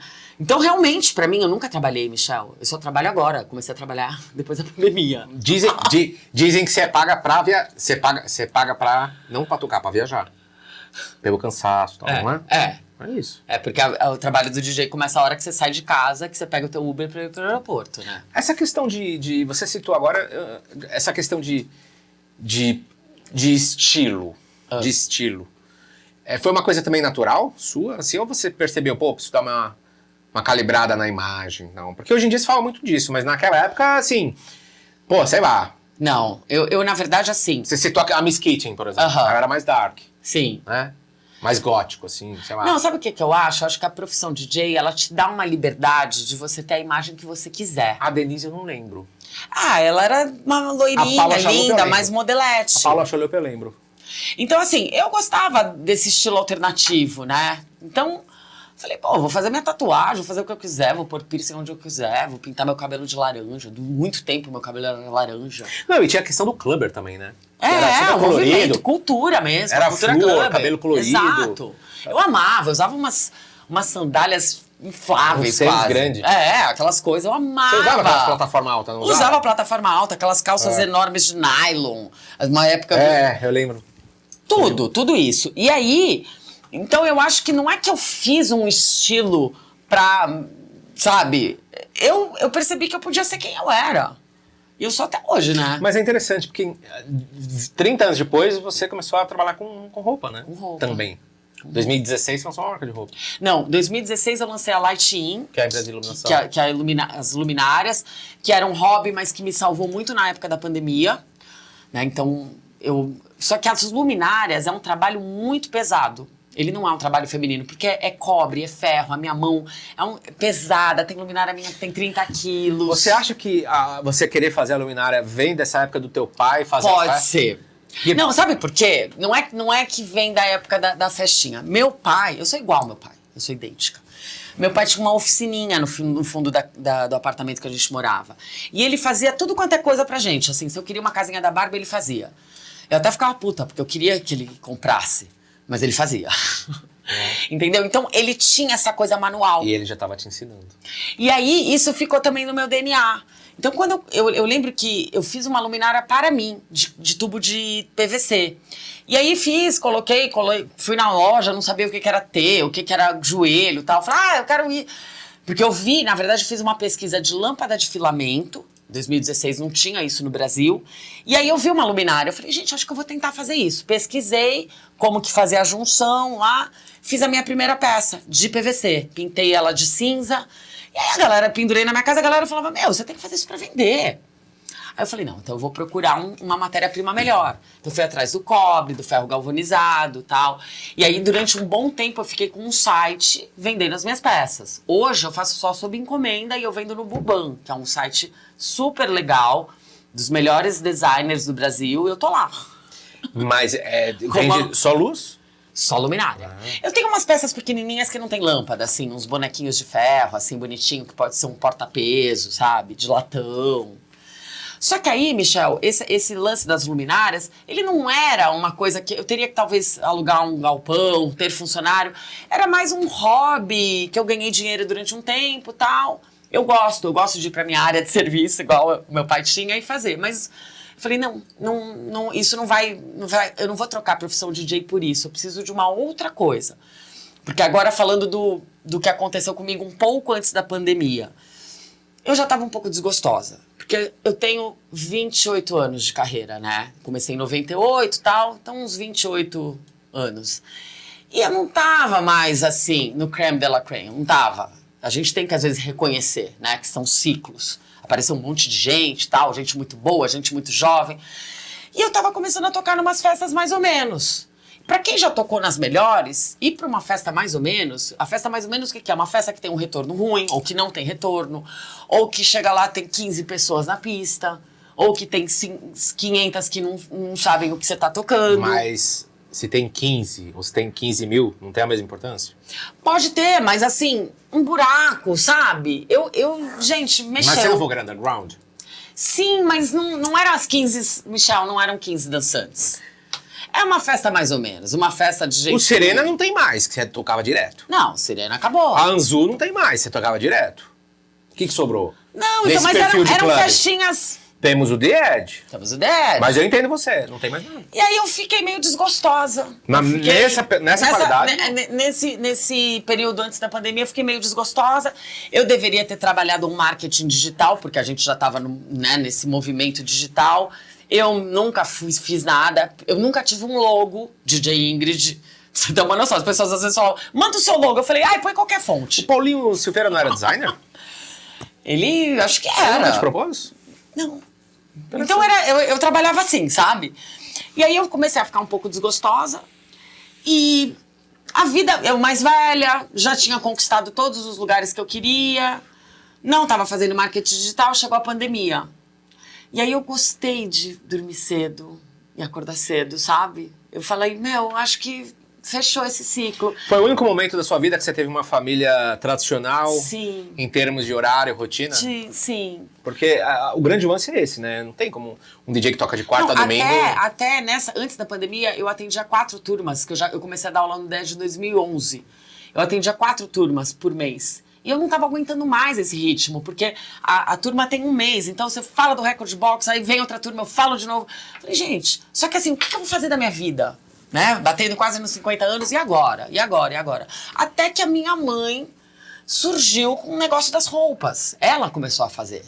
Ela fez? Ela começou a fazer. E aí eu falei, mãe, isso é muito legal, eu vou te ajudar. Comecei a vender no Elo7, no Marketplace. Eu já usei o Elo7. Começou a vender. Eu falei, mãe... Tá até hoje lá? Não, hoje eu tenho a minha loja. Hoje eu tenho 90 mil seguidores. Eu tenho um e-commerce forte. Site pessoal? Site pessoal. Ó. Chitá, o nome do meu site. Ó. Essa blusinha é de lá. Como é que escreve Chitá? Chitá com H. C-H-I-T-A-H. Porque o tecido é chita. Eu vi na legenda isso aí. O tecido é chita, um tecido bem antigo, usado para fazer cortina, para fazer toalha de mesa. A gente tinge, a gente gourmetizou a chita, né? A gente valorizou. E o... Como é que fala? O corte. Não, como é que fala? Modelagem. Modelagem. A gente faz tudo. Eu terceirizo a mão de obra. Terceirizo. Minha mãe começou, mas... Em São Paulo mesmo? São Paulo. Minha mãe tem 79 anos. Ela agora só faz umas necessairezinhas pra dar de brinde. Mas aí eu me apaixonei por esse lance da roupa. E não é nem tanto a roupa. E é pura arte, né? Então, mas não é nem tanto a roupa. Eu gosto do e-commerce. Você ia bem tecnologia. Você ia bem na aula de arte na escola? Eu acho que eu ia. Eu sou criativa. Sou muito criativa. Porque você gosta disso. Você gosta. E aí eu falei, é isso. Né? Porque eu sabia que uma hora a água ia bater na bunda e eu falei, vou ter que fazer outra coisa. Ainda bem que você deu esse rolê. Eu dei esse rolê. Então, hoje, eu toco... E moda tem tudo a ver com música, meu. Tudo! E hoje eu toco, eu amo tocar. Porque virou hobby. Não é mais essa coisa. Eu até falei pra você um pouco antes que eu estava como uma prostituta do techno. Não tava. Porque eu estava fazendo programas. Eu não estava mais tendo muito prazer. Eu estava fazendo programas. Eu tocava por dinheiro. Porque era o que eu precisava pagar conta, gente. Então eu tocava em qualquer festa, em qualquer lugar, em qualquer... E aí não estava mais legal. Não estava mais prazeroso como sempre foi, sabe? Você tem que se deslocar para ir tocar numa cidade e a festinha mais ou menos. A régua já foi muito alta, né? Outras pessoas chegaram e tá tudo certo, normal, ninguém vai ficar... O difícil de você, quando você chega num lugar muito alto, é saber lidar com a queda. Você tem que ter uma estrutura emocional muito forte. E entendeu? de onde veio essa estrutura emocional? Ela não veio. Não? Por isso que deu essa bugada um pouco antes. Que bugada? Um pouco antes da pandemia. De eu não saber mais se eu queria tocar, eu queria encerrar mesmo. Você bugou, então? Eu buguei, tanto é que assim, eu vendi quase que 3 mil discos. Sério? Hoje é grana? meu maior arrependimento da minha vida. Mas não, se não fosse, não foi assim, eu tava me mudando de casa e aí eu falava, gente, isso aqui tá só traça, é um monte de Pra que pó. você vendeu? Eu deixei consignado com o Ronald, que ele trabalhava na Division. Rhythm. Não, na Rhythm. Na Rhythm. Agora Dance Division. E aí ele falou, eu vou te pagando conforme vai vendendo. Eu lembro que ele chegou com uma caminhonete no meu apartamento. E aí, porque durante um tempo, antes de eu não mandar pra ele, eu anunciei no Facebook, já tinha Facebook, e aí as pessoas iam na minha casa fazer audição. E aí eu ficava assim, não, esse não. Porque eu me via assim, apegada com eles. E aí uma vez uma menina falou, mas por que você anunciou se você não quer vender nada? Eu falei, não, ainda não tô preparada pra me desfazer. Então foi um momento muito de crise, sabe? Crise profissional, crise existencial, ego, muitas coisas. Muitas coisas, foi bem complicado. Mas fazer o que é isso? Foi uns 2 anos antes, 2017, 2017, por aí. Tanto é que eu fui muito pro caminho da espiritualidade. E isso também me trouxe uma outra coisa, a paz, sabe? Porque a vida de DJ não tem paz, gente, é caótica, né? Aeroporto, vai, toca, ego, todo mundo te ama, você dorme sozinho no hotel. Uma hora eu falei, vai acabar minha vida, sabe? Eu preciso me entender como ser humano. na espiritualidade, eu comecei a ter tempo. Na pandemia eu comecei a ter tempo. Aí eu falei, eu só vou dar aula para uma turma, mas eu preciso trabalhar, preciso ganhar dinheiro, tenho contas altas para pagar. E aí a marca veio. E a marca, né, pegou esse lugar. Então, hoje, como DJ, e hoje eu tô tocando até mais, porque eu não tenho essa... Se falarem sim ou não, eu falo, não, essa festa eu não quero, entendeu? Se me chamarem para um lugar legal, eu vou. E aí eu me encontrei no lugar dos clássicos. Tanto é que o Rafa foi no meu set, né, sábado agora no Dead. Estava lá. Só clássico. Eu tenho música, e agora no vinil. Músicas que não saíram digitais. A gente tá falando de quais clássicos? Clássico da música eletrônica. Cyrus G, eu toquei uma música dele. O próprio Marco Carola. Mas assim, os clássicos que ficaram conhecidos nessa fase do ano 2000, até 2002. Eu tenho aquela música Doom's Night, do Azido da Bass. Eu não sei como eu mixava aquela música é impossível. Você aprendeu com a Lisa Bueno? Tem de professora melhor no Brasil? Aprendeu com a Lisa? Porque a música não tem compasso. Não, tipo, começa você toca 16 beats e cai num break. Eu falei, cara, eu era muito doida. Acontece. E aí, assim, eu tô me reencontrando nesse lugar. Tanto é que, assim, eu fiz uma apresentação sábado numa loja de discos muito legal ali, que abriu na galeria ali, acho que é o Lido o nome, não sei, uma galeria ali na 7 de abril.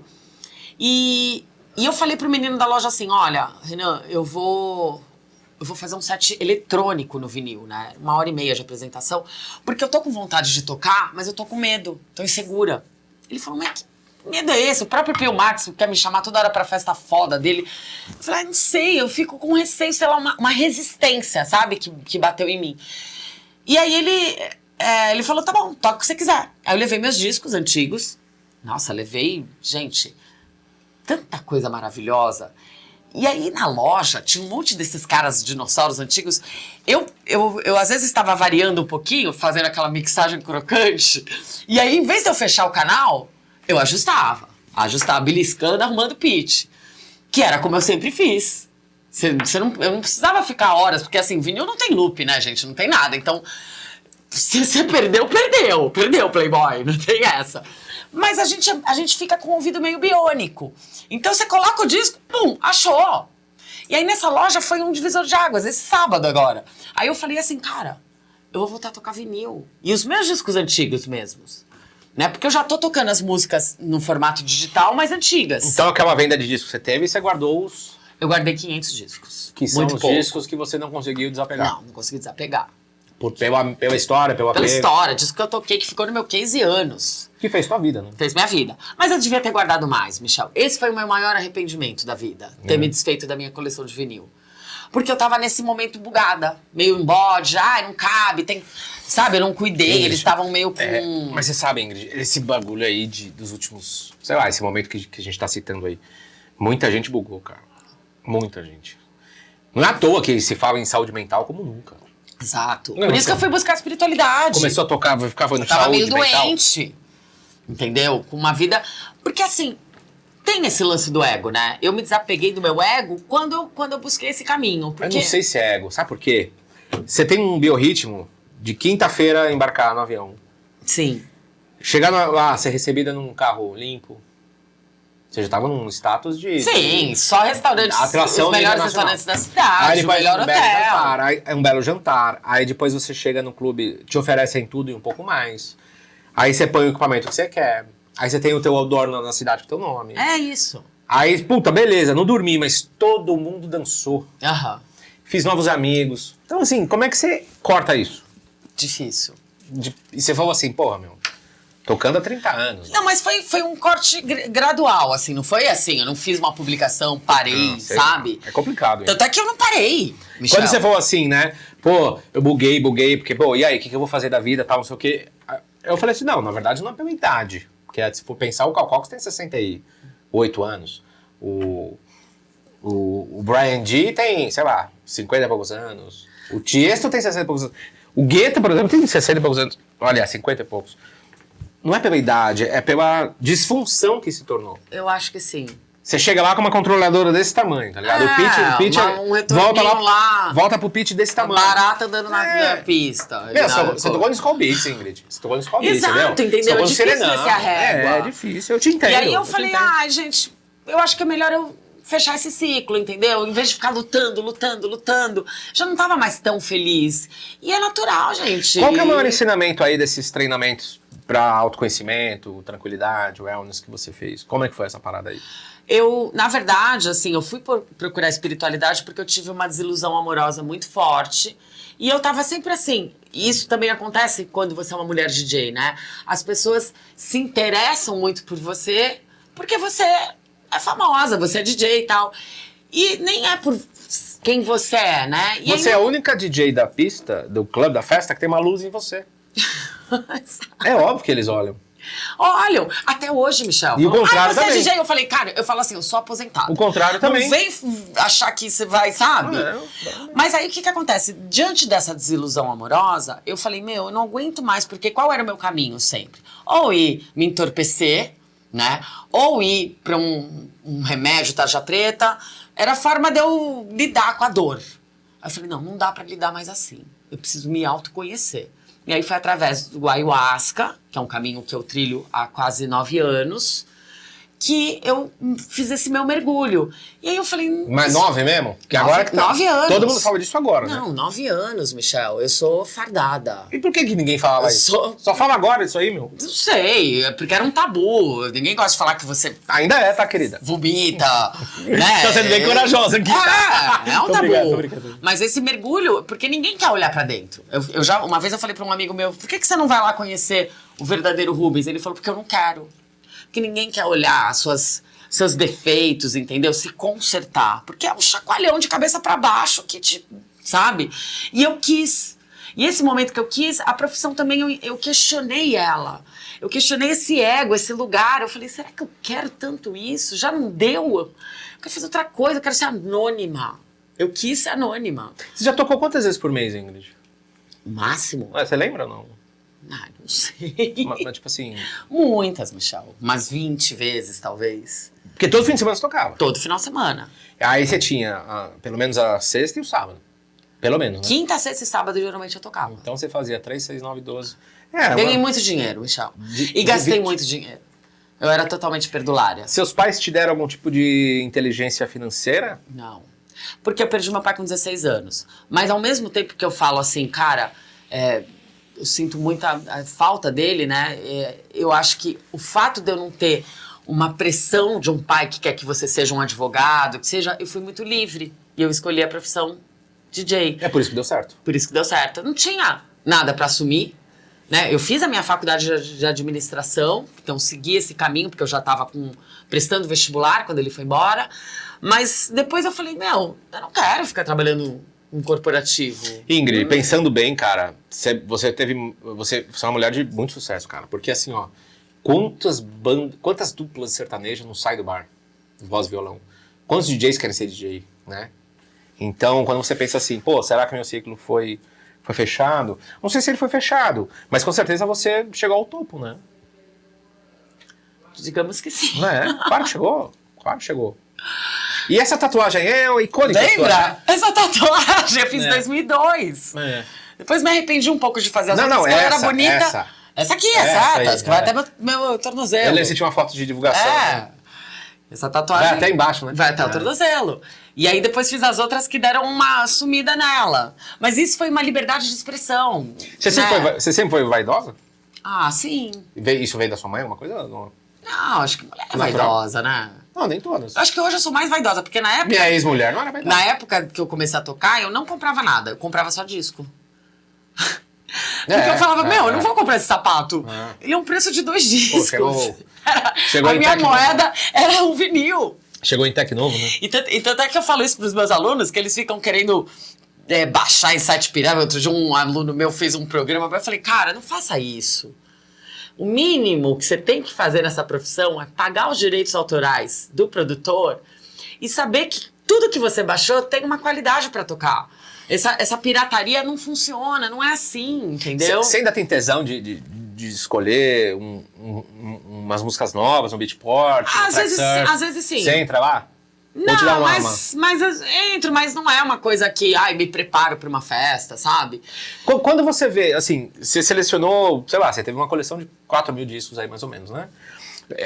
Quando você ouve o House e o Techno de 2026, comparado ao House e Techno que a Ingrid se consagrou. Não compara. Como é que é essa... Não tem comparação. Não dá. Não dá. E aí? Você pula? Não sei, eu explorava o meu vinil 6 meses. Hoje a música, uma semana depois eu não quero mais tocar. Ela tá descartável, ela tá chata, ela tá cansativa. Eu não sei se isso é produção ou se a gente tá muito acelerado e a gente não aguenta. O povo né? Eu acho que é isso. Eu lembro que o meu case, eu comprava, sei lá, os discos que eu comprava mensal, aí eu tirava os que eu não tava mais tocando e colocava. Mas eu continuava ali explorando e tal. Então era um gasto que não era muito pesado, porque eu sabia que eu ia tocar aquela música há muito tempo. E é engraçado que eu toco até hoje, né? As mesmas músicas lá desse início. Outro dia eu achei um set meu que gravaram na Argentina, sei lá, acho que foi no ano 2004. Toquei muito, né, em Buenos Aires, uma época. Eu fui residente de um clube lá, da Big One. Então eu ia de 2 em 2 meses pra lá. Esse clube era legal, hein? Era muito legal. E aí, eu achei um set meu gravado. Esse clube era animal, velho. E aí, só que esse set, eles colocaram ano passado. Alguém achou. Aí eu falei, vou ouvir esse set. Óbvio. Aí eu fiquei dando Shazam, que eu não lembro o que era. Não acha nada. Tudo em vinil. Então... Mas, Ingrid, aí que tá o pulo do gato. Por isso que você fazer hoje um set com vinil, talvez o prazer volte.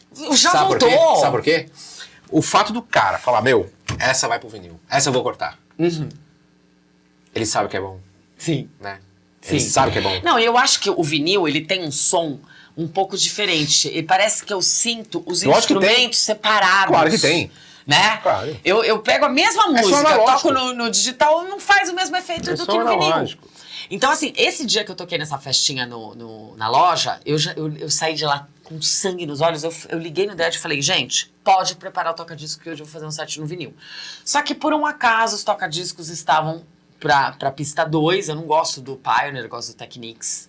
Também uma implicância minha, eu sou chatinha. Aí eu falei, tá bom, hoje não vai ser, hoje vai ser digital, mas a partir de agora estou de volta pro vinil. Inclusive, vou começar a tentar achar pra voltar a comprar, porque esse tesão eu tenho. A Pioneer é nosso patrocinador aqui, viu? Desculpa, Pioneer. Mas eles nunca me deram nada. Não, brincadeira, já me deram um fone. Tô brincando. Que, aliás, é uma delícia os fones da Pioneer. Uma delícia. É muito bom, é muito bom. E assim, esse lance do vinil, além de eu estar agora retomando, eu tô tocando muito em listening bar e são os discos da época do meu pai. Me convida na próxima. Lógico. Eu e o Rafael. Lógico. E a Lisa Bueno. Lógico. Iremos. Sabe? Aí eu toco, sei lá, eu toco The Cure, eu toco as coisas que a minha história. Bom ponto, Ingrid. Você acha que esse movimento exponencial dessas opções de listening bars é um novo ciclo para o recomeço da cultura DJ? De ouvir um DJ? Você sente uma conexão ou a galera só tá no celular e bebendo ali? Não, tem conexão. Então. E eu assim, ó, por exemplo... Porque é pequeno. É pequeno. Você conta a tua história, não é... Do jeito que você quiser. Do jeito que você quiser, você não tem essa obrigação da mixagem. Tanto é que eu até fiquei pensando assim... Não fala isso, pô. Não, mas não tem, porque você vai colocar um Pink Floyd, depois você vai colocar um Gilberto Gil. E daí, mas tem que mixar? Não, eu não mixo. Ah, então você faz o quê? Eu ponho... Dou uma ouvida a ver se tá no mesmo Eu vou ligar pra Lisa Bueno e vou perguntar gente, isso aí. como é que eu vou mixar o Gilberto? Listening bar. É pra você ouvir. E até eu fiquei pensando assim, qualquer pessoa pode ouvir, mas não é qualquer pessoa. Mas não é qualquer pessoa. O Dave Clark corta seco quando ele mixa o techno dele. Pá, pá, pá. É uma mixagem. Mas eu entendo você. É mais... É um crossover. É mais assim. E aí eu acho interessante porque, na verdade, eu vou mostrar o que eu amo, a minha paixão, sabe? Então, sei lá, vou tocar Queen, eu vou tocar outras coisas que fazem parte da minha história. E aí, o que acontece? Outro dia eu toquei num lugar super legal, Toalha, e a galera falou, meu, eu ouvi essa música, porque assim, Bomb the Bass, aí vai um pouco, sabe, tudo, Information Society. Só que os novinhos, eles não sabem o que é isso. Eu vou no show agora no Pet Shop Boys, na terça-feira que vem, as pessoas não sabem quem é. Você impressiona os caras. Sim, gente, vocês não sabem quem é um Noel, sabe? Então, eu tô mostrando uma coisa que é antiga, mas que pra mim é atemporal. Você tá tendo prazer. Tô tendo prazer. Tô reeducando, tô de alguma forma ali construindo alguma informação pra eles, levando alguma informação. Pra mim, assim, me chama pra listening bar, gente, pode chamar. Agenda aberta. Agenda aberta. Agenda aberta. Tem que ter tocadiscos. Tem que ter tocadiscos, Technics de preferência. Ô Ingrid, e aí? E essa evolução do debate das mulheres nas cabines? Foi uma coisa normal pra você, né? Mas será que algumas mulheres sofrem? Preconceito? Ou é bobeira já passou? É bobeira. Passou? Passou. Inclusive, hoje estão muito fortes as mulheres, né? Tem line-up assim que tem mais mulher do que homem. Como é que você vê? Porque na sua época tinha 5. Cara, eu nunca vi nenhuma dificuldade em... Eu não tenho que ligar cabos, eu não tenho que... Não. Como você vê hoje, assim, tipo, hoje tem muito mais mulheres. O que é muito legal. Então, eu percebo uma coisa nas minhas... como eu dou aula há muitos anos, eu tenho um número equilibrado de alunos mulheres e alunos homens. Mas os homens são os que persistem mais na profissão. A mulher meio que fica mais assim, festinha. Faca nos dentes são poucas. Por exemplo, eu dei aula pra Sarah Stenzel. Ela é gigante hoje. É uma aluna minha que, sabe, tá em line-ups enormes. Então, eu acho que quando tem talento, Michel, não importa se é homem, se é mulher, vai acontecer. Entendeu? O debate tem que ser pelo talento, né? Pelo talento, não é pelo sexo. É só uma diferença de... Mas é legal ver, né? Como cresceu, né? Cresceu demais. Cresceu muito. Eu acho que a mulher vê isso, né? Ela viu que tem um lugar pra ela ali, né? Não a época ali que a gente tá falando de 97, 96 ali, muita gente... Torceu o nariz. Pô, DJ, não sei o quê, negócio meio estranho, né? Tinha uma parada assim. A Lisa que sabe.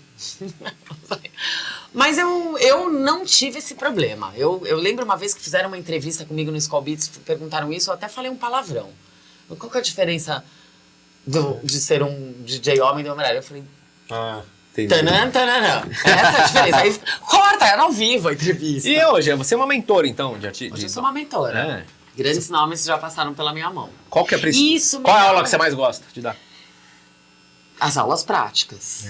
Porque tem 3 aulas teóricas ali, que é o Record Box, que é importantíssimo. Aliás, é verdade. Mas eu gosto da prática. Porque e assim, o meu curso ali no DED é muito legal. Porque a gente faz como são 4 alunos, então ele é bem particularzinho, a gente faz na última aula uma apresentação, que eu libero pra levar convidado, libero pra drink, pra tudo. Liga a iluminação, aí... O aluno sente essa adrenalina. E isso me remete à minha primeira festa, assim, de verdade, que meu coração quase saiu pela boca. Que legal isso, hein? Porque eu lembro, assim, a primeira festa que eu toquei, Michel, foi ridículo. Por quê? Porque foi assim, um cara tava fazendo uma festa na Ilha da Pompeia, eu ainda não tocava no Moby Dick, isso faz muitos anos, tá? E ele queria que eu fosse. Porque eu tinha uma turma descolada e tal... E a gente fazia esse volume, né, de animadas, né? E tava chovendo, era um dia que eu não queria sair. Aí ele falou, vai, eu libero toda a tua turma e tal. Eu falei, eu só vou se você deixar eu tocar. Aí ele falou, mas você toca? Eu falei, toco. Eu não tocava. Eu só gostava de música. E aí, só que eu tinha uns CDs, lembra aqueles CDs de lata? Aquelas coisas maravilhosas que tinha antigamente, um pouco de... Eram CDs mixados. Compilação. Eu cheguei com essa minha malinha com CDs. Você trouxe de Londres, né? Trouxe de Londres. Eu trouxe tudo. Eu trouxe casa. Lembra? Eu lembro que eu trouxe de Londres Rony Size, Cassius, Fatboy Slim, Chemical Brothers. Sabe? Eu trouxe tudo que tava bombando lá. E aí eu cheguei nessa festa e o DJ falou assim, eu subi, né, super folgada, né, e atitude, que o Paulinho gostou, mas eu era um pouco mais até pra folgada. Eu falei, então eu vou tocar. Aí ele falou, como assim? Quem é você? Aí eu falei assim, aí o meu amigo tava lá no fundo assim. Aí eu falei assim, me empresta o seu fone? Gente, só que esses CDs tinham as melhores músicas. Então na hora que eu coloquei com o fone dele, mixado, a minha turma veio. Aí eu senti a picada, entendeu? A conexão. Aí eu falei, não, é isso. E isso eu vejo com os meus alunos. Por isso que eu faço essa mini festa. Porque eu ligo iluminação, tudo, como se fosse um DED aberto, com a turminha deles. E ali eu seleciono um dos melhores alunos que se destaca para tocar na programação oficial do DED, que é uma vez por mês, né? Que aí eu abro, no lounge também, não dá pra gente colocar ele nas pistas principais. Então eu abro das 3 às 4h30 e depois o aluno morrendo de medo, porque eu já bombei. Mas é interessante eu abrir, porque eu consigo trazer um público para ele pegar uma pista cheia. E aí ele ensaia das 4h30 às 6. Então esse lugar de ensinar, ele me deixa muito completa. Porque eu ainda continuo conectada, eu continuo tocando e vendo uma estrelinha acontecer. Uma pessoa que mudar o caminho, o que o Pelado fez comigo, sabe? Mudar a rota da vida dessa pessoa. Entendi. Não, porra, sensacional. Ô Ingrid, eu tava pensando aqui, será que também esse lance de que o cara tem que ser produtor também, não deu uma pesada, assim? Deu, super. Porque assim, DJ é DJ, mano. É. O cara não necessariamente tem que ser produtor, né? Mas o bagulho tá muito louco. É. O cara hoje ele, muitas vezes ele vem da produção pro DJ, né? Sim. Então, eu no meu começo de carreira, não tinham pouquíssimos produtores no Brasil, né? O Mau, Guilherme Morato, o o Coin. Não, tinha uns 30. Tinha uns Poucos. Então eu não tive essa necessidade. E eu me destaquei como DJ e tal.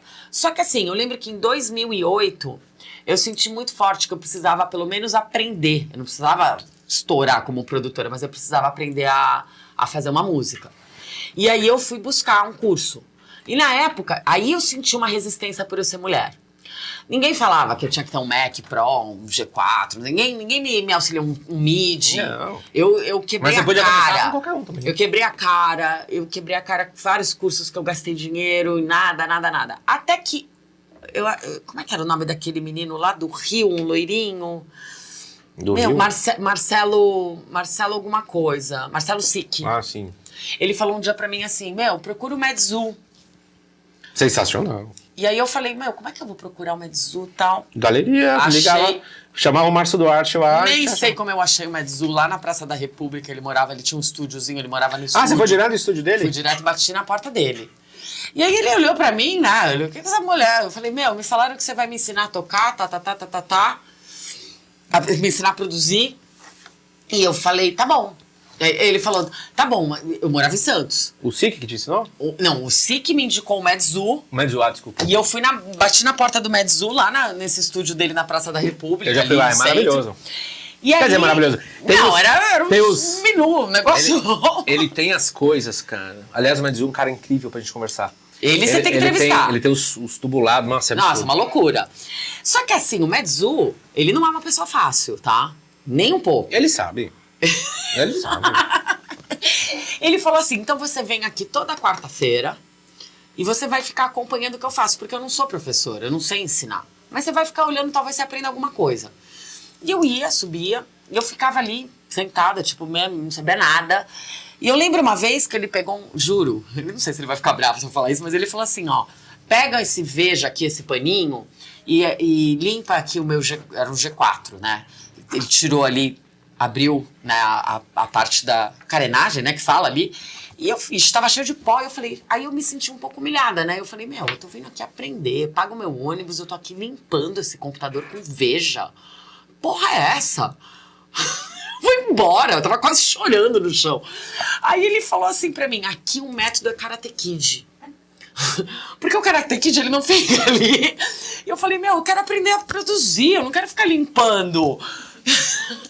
E aí eu entendi que o método dele era esse. Só que aí chegou um dia, eu usava...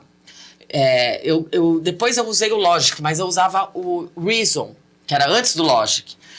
Eu comprei um tecladinho MIDI e eu ficava fazendo umas sequências ali, muito, muito crua. Aí ele chegava lá e ele dava um tapa. Ele falou, porra, tu não pôs baixo na música. Eu falei, esqueci. Imagina, um baixo na música. Então eu fui aprendendo na forma dele. Difícil de lidar, mas eu fui aprendendo. E aí ele mixava e masterizava a minha música.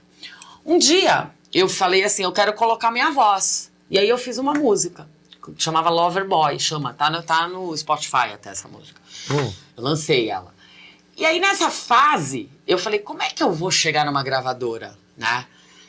eu lembro que o John Aquaviva ia tocar no The Edge, eu tocava muito, eu falei, eu vou levar nos caras. O John Aquaviva é dono do Beatport, né, sócio, sei lá, acho que era ele e o Hit Out, e dono da Definitive Records. Aí eu falei, bom, vou fazer uma estratégia aqui. Eu ia fechar pro John. A hora que eu vou entrar com o Loverboy e as minhas amigas vão dar peitada, bundada e fazer uma roda nele e vai falar assim, caralho, ela é demais! Sério, Ingrid? Sério, esse era o meu plano. Que coisa... deu certo! Que coisa, eu tinha que fazer ele me ver. Que coisa. Como é que a pessoa vai ganhar um CD? Ela vai guardar na gaveta, gente. É sério, meu. Que não estratégia? É? Que estratégia, hein? A minha estratégia foi essa. E aí eu falei, this is my music e tal. E comecei com ela, né? E as minhas amigas, elas não deixavam ele sair. Elas, ela é muito boa. Bom, que legal. 15 dias depois veio um e-mail dele falando que queria lançar Loverboy. E aí eu lancei pela gravadora dele e ele tocou. Ele printou, ele cortou disco também nessa época? Não, só digital. 2008. E aí ele veio, tava no chart dele. Ele não é que ele lançou, ele gostou, ele tocou a minha track. E aí eu falei, agora fudeu, agora eu vou virar, né, um Giborato. O ego foi lá pro céu. Só que não é bem assim, né? Comecei a produzir, aí cada vez melhor. Eu e o Medzu lá, produzindo. Falei, Medzu, lançamos e tal. Aí tinha o remix dele, tinha a original e tinha a capela, que era só a minha voz. O Medzu, ele apertava o botão até o fim? Ou você fazia uma ideia inicial? Eu fazia a ideia inicial. Você dirigia ele? Não, eu fazia tudo no Reason. Aí ele chegava e ele falou, o que você acha da gente colocar essa automação, não sei o que lá? Eu falei, meu, amei. Aí isso aqui corta, mas então era nós dois. Ele viu, porque talvez pra ele, o Medzu, a história dele começou quando ele fez um remix do Mosheba. Isso, ele ganhou um concurso, acho que foi anos 90. Não, muito antes. Muito antes. Ele fazia hip hop já. Então, mas eu acho que ele apareceu nesse concurso que teve mundial. Então, era uma forma dele voltar pra esse lugar de vitrine, entendeu? Só que aí a gente fez I Wish the Circus Burned Down, porque eu lembro que eu tirava muito sarro daquela música. Então rolou a química. Rolou, eu e ele. Aí a gente, quando ele viu que eu consegui um espaço... Ele equilibrou contigo. Equilibrou. Só que aí veio os grandões, né? Eu lembro que veio, não vou citar nomes, mas veio uma pessoa falando, não, você tem que fazer uma música com esse cara pra masterizar é tanto. Eu falei, cara, era muito caro pra masterizar com ele. Eu e o Medzu, a gente tinha o nosso combinadinho ali. Ótimo. E tava fluindo. Exato. Aí eu falei, agora que eu fiz uma coisinha, eu vou trair esse cara? Não. Contei pra ele a história e continuei com ele firme. Aí a gente fez mais umas 6, 7 músicas. Só que aí eu mandava pro John, mandava pros outros selos e nada. Ai, não tá, o Electro House não tá muito bom. Eu sempre fui mais do Electro House. Na produção. Na produção. Eu gosto muito dessa coisa. Electro Clash também mais, sabe? E aí não vingou. Aí depois de um tempo, eu falei, quer saber? Deu. E você tava em São Paulo nessa época? Não. Você vinha em Santos? Vinha em Santos. Era uma loucura na vida. Eu dormia na casa dos amigos e tal. E você ouvia não toda hora? Toda hora. Aí eu pensei assim, quer saber? Hoje eu falo isso. Tem gente que é bom produtor e não gosta do show. Tem gente que é bom do show e não gosta de produzir. Tem gente que é bom nos dois, tem gente que é ruim nos dois. É que é coisa diferente, meu. Coisa diferente. Por exemplo, o Medzu, ou o Guilherme, ou o Eba, esses caras já, meu, acorda, se quiser ficar das 9 da manhã. Era isso. Das Às 7 vezes da manhã, eu saía, Michel. até as 7 da manhã produzindo, os caras ficam. Eu saía meia-noite exausta, meu vesga. Os caras daquele software, não sei o que, eu falava, meu... Era só isso, eu vivia só isso. Mas assim, foi um período muito interessante, porque pelo menos eu consegui me igualar, sabe? Chegar para um produtor, saber falar do que é. Eu manjava do Logic, sabe? Eu mudei todo o meu sistema, eu tinha um mini estúdio na minha casa. Depois de um tempo eu falei assim, quer saber? Meu negócio é show. Eu não quero ficar aqui me matando, mudando a música. Você começa uma música, aí você não gosta da história, aí você muda. Meu negócio é ser DJ. Eu tinha hora que eu falava, vou jogar meu computador pela janela. Não tá saindo do jeito que eu quero, entendeu? Mas é interessante o processo de produção, né? Hoje é muito mais simplificado, né? Eu vejo. Hoje o negócio tá bem louco. Hoje tá... Eu, por exemplo, tem uma função no Record Box que você consegue extrair um trecho, como se fosse assim, você faz um loop, né, de um pedacinho, e você exporta como um arquivo WAV. E você pode pegar aquilo, jogar numa trilha e mudar o timbre, e você fez uma música. Tudo copy-paste, praticamente.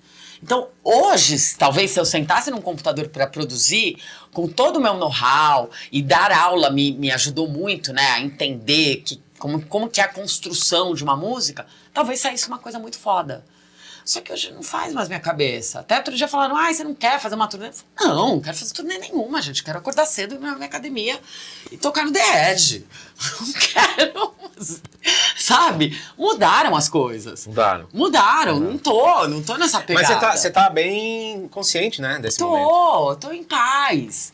Tô em paz, entendeu? Eu acho que eu tenho essa história muito respeitada, sabe? Isso que eu ia falar, você tem uma responsabilidade com esse povo, hein, cara? Eu tenho essa história respeitada. Então, por isso, Michel, que hoje eu me vi no lugar dos clássicos. Quase um Edu Corelli, quando você vai tocar. Eu adoro ver o Edu, a Gláucia, porque eles tocam as coisas que a gente quer ouvir. E aí eu ficava assim, eu preciso me atualizar, mas eu tenho que fazer isso, eu tenho minha loja, tem um monte de gente me ligando. Não dá pra fazer tudo, né? Dar aula à noite. Então eu falei, quer saber? Eu vou tocar o que eu gosto. Não importa, ninguém nem sabe se é do ano 2002. Até me perguntou, não é nova. Original. Quando você vê um ídolo do techno que você tocou e suportou por tantos anos, fazendo uma música hoje melódica pop, assim. Ai, não. Você dá um bode, dá uma cara? brochada. Várias referências minhas caíram nesse lugar. Cai, normal, né? Eu não consigo ouvir um set desses caras. Não vou também citar nomes, mas eram os meus ídolos. Eu lembro uma vez que eu tinha tem um aí que é inacreditável. Mano. Não, eu tinha um grande... Era gigante do techno, vi? O bagulho tá... Aí você pensa, né? Pô, mas será que o problema dele é pior que o meu, maior que o meu? Não. Mas, pô, ele perdeu o principal. Perdeu. Talvez eu acho, assim, de repente... Ou a gente tá sendo um bobo aqui de falar isso? Não, eu acho que talvez esse sucesso levou pra esse lugar do pop, né? O mainstream, porque ele pode te mudar. Ingrid, falar, vou ganhar dinheiro e vou ganhar um cachê de 100 pau. Vou tocar qualquer coisa. Porque talvez no underground você não consiga fazer isso. Eu nunca consegui. Eu trabalhava muito, cachês bons, ainda mais na época do vinil. Mas assim... Não tem cachê de 100 mil. Nunca teve, nem de 50.